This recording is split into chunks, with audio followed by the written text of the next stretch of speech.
Graça e paz, povo de Deus, graça e paz, irmãos e amigos em Cristo Jesus, de todo o território brasileiro nacional, nossa linda pátria amada. Eu sou o pastor Adeildo Costa, vosso irmão e vosso companheiro na fé. Nesse instante, intercedendo e orando, buscando a Deus, fazendo leituras diárias e constantes de sua palavra, consagrando a vida ao altar, para ser sempre um instrumento de Deus para a vida de milhares. Assim seja feito a vontade de Cristo Jesus. Efésios capítulo de número 2. O apóstolo São Paulo, considerado um homem aplicado na fé, que colocou sua vida aos braços de Cristo, renunciando ser um grande fariseu famoso, letrado e o que tinha mais desenvoltura em letras, idiomas e até mesmo nas regras constantes e nos códigos da lei.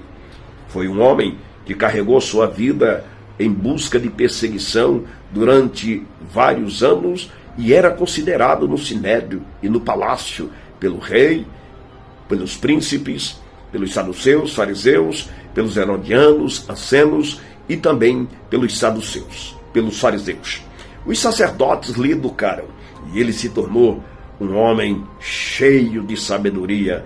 O seu conhecimento, a sua habilidade, fez com que ele se tornasse uma explosão nas mãos de Cristo, quando ainda estava inspirando uma grande perseguição contra a igreja primitiva, das quais estava sendo atacada por ser enviada por Jesus, quando ressuscitou entre os mortos e disse que o evangelho deveria ser pregado em toda a terra.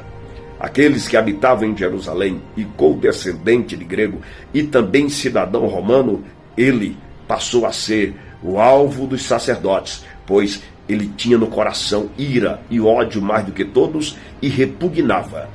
A sua crença e a sua crendice interior era tão forte, tão constante, que ele não descansava enquanto não colocasse as suas palavras em prática, e até mesmo aconselhou sacerdotes a levantar outros fariseus para cercar o cristianismo, para que o evangelho não fosse anunciado em Jerusalém, na Judeia, Samaria e nos confins da terra. Mas graças a Jesus, que pelo amor e sua misericórdia veio em busca dele.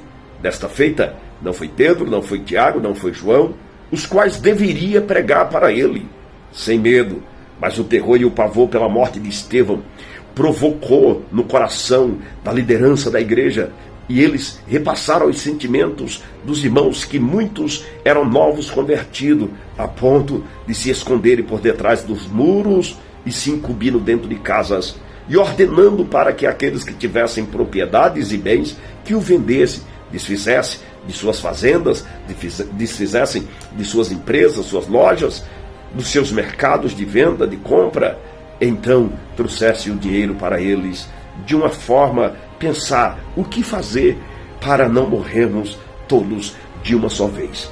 Pois, do jeito que está, os irmãos precisam tanto se esconder, quanto também usar de estratégia, vendendo seus bens para que ninguém saiba para onde ele foi. Saiu e ninguém sabe onde está. Se esconderam e para onde eles caminharam. Era isso que pensou Pedro e Tiago. Mas não era essa forma que Jesus queria. A forma principal que Jesus queria era que eles, em meio à perseguição, saíssem em rua, becos, atalhos e valados para anunciar a palavra genuína, o evangelho de Cristo Jesus. Então, desta forma, se tornou quase impossível para eles, pois o medo se tornou maior do que a fé. A descrença se tornou mais eficaz do que a fé. E olha que Jesus revelou para Pedro, Tiago e João segredos acerca de perseguições.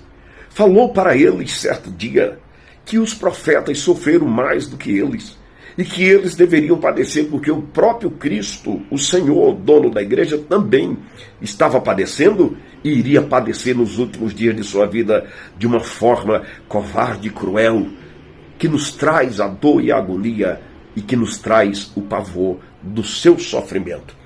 Mas ele não teve medo. A cruz que ele carregou, a coroa que ele aceitou, os chicotes e as chibatadas que sobre suas costas abriram sua carne e sua pele, feriram seus nervos e machucaram seus ossos, pontapés, canadas, pedradas, cuspe no seu rosto, chutes na sua cabeça, chutes sobre seu abdômen, fizeram dele como se fosse um trapo. Mas graças a ele, que aceitou no Getsêmani, quando ele entrou em decisão final, e ele disse, seja feito então a tua vontade, ele não teve medo. Jesus mostrou sua glória para Pedro, Tiago e João, coisas que ninguém no passado teve esse privilégio. Revelou Elias, revelou Moisés diante dos seus olhos, e ele mesmo glorificado. Quando Jesus tomou esta decisão e subiu o monte para revelar esta grandeza inefável, inexplicável, incomparável, dando voto de confiança, Jesus estava dizendo para eles, no dia em que a perseguição dobrar, quando a mortandade vier sobre vós e vos açoitar, quando as lágrimas rolarem sobre as ruas de Jerusalém e o sangue gotejar sobre as pedras e sobre a areia e a terra, quando os vestidos vossos forem rasgados e quando as sandálias forem arrancadas, quando o vosso corpo for a única e a última forma que representa a vida e vocês estiverem presos, apanhando, sendo arrastado por cavalos, bárbaros cortando pedaços de vossos corpos, era isso que Jesus tentou dizer. Diga-me, igreja, que não desista, pois se o grão não morrer, não haverá vida para o trigo. É necessário, vocês sofrem hoje, choram hoje, padecem hoje, derramam lágrima hoje, mas amanhã eu garanto o porvir para vocês. Era isso que ele estava dizendo. Tudo que começa fácil, fácil vai embora. Tudo que vem difícil permanece e permanece para sempre. Então ele foi em busca de Saulo e no caminho de Damasco, quando uma carta carregada por ele, conduzida em suas mãos, montado em cavalos, levou tropas, homens, para arrancar crentes de dentro de casa. Eles tinham autorização agora para matar filhos, matar a esposa, para tentar encurralá-los na parede e fazer com que eles tivessem medo para não continuar. Mas, quanto mais os romanos e os judeus assassinaram covardemente cristãos, crianças, mulheres, grávidas, jogados em arenas, crucificados de cabeça para baixo como Pedro, flechado à distância, jogado em tachos de azeite pegando fogo e tendo seus filhos mortos diante dos seus olhos, diante de fogueiras, era doloroso. Então Jesus mostrou a eles a glória, para que eles dissessem, ei pessoal, não desistam, não recuem, não retrocedam. João, tu viu a visão naquele dia? Eu vi Moisés, eu vi Elias, eu vi Pedro, eu vi Jesus do jeito que ele é em glória. E você, Pedro, também vi Moisés, vi Elias e vi Jesus em glória, glorificado. E você, Tiago, também eu vi em glória, e eu vi Elias, e eu vi Moisés.